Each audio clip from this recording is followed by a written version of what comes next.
Opening of Cuba. Improved relations with the U.S. by Clarissa, Emily, and Sophia. General info. Fidel Castro became the Cuban prime minister and converted the country into a strong communist nation that allied with the Soviet Union, establishing significance in the Cold War.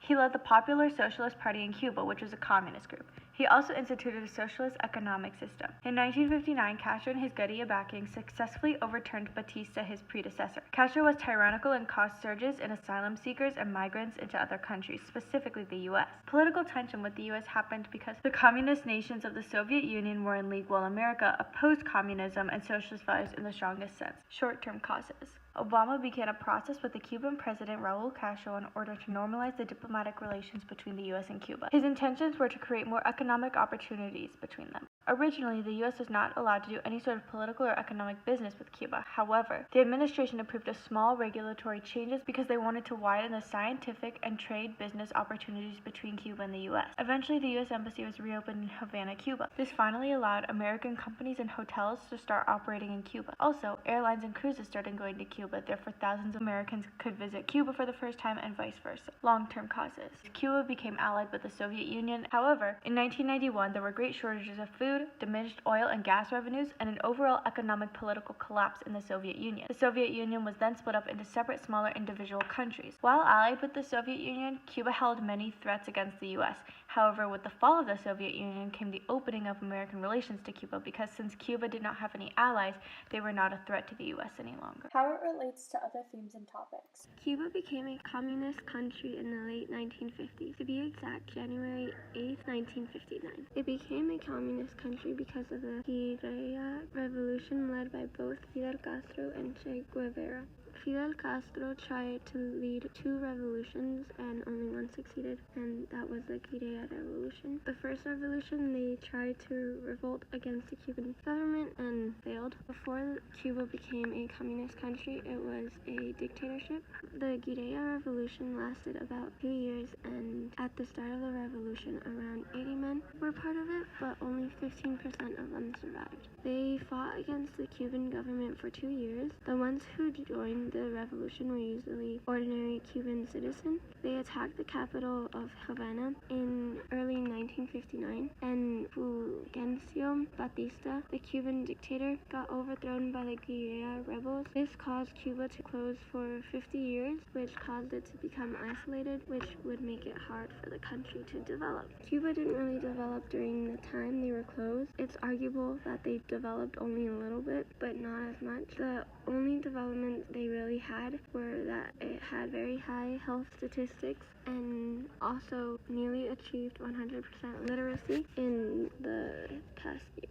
They have also developed agriculturally, as stated in an article, Cuba, a development model that proved the doubters wrong, made in 2011 by a writer named Jonathan Lenny. Cuba has certainly forfeited any chance of becoming an economic powerhouse, but because of the egalitarian policies it adopted, that possibility was always a long shot anyway. Although Cuba didn't develop as much in those 50 years, other countries around Cuba did develop. From 1978 to 1986, the Dominican Republic had an inauguration for Antonio Guzman Fernandez that had marketed the country's first peaceful transfer of power by free voting. This had caused the country to become more developed because inflation had risen and employment necessity had been diminishing. Along with the Dominican Republic, Haiti developed as well. Although Haiti was dealing with other environmental problems because they had an earthquake, Haiti's extreme poverty rates had declined from 31% to 24%, except only in rural areas. The reason why the rural cities did not experience this decline is because they had to deal with earthquake damage. The recovery started to advance in 2004 because 90% of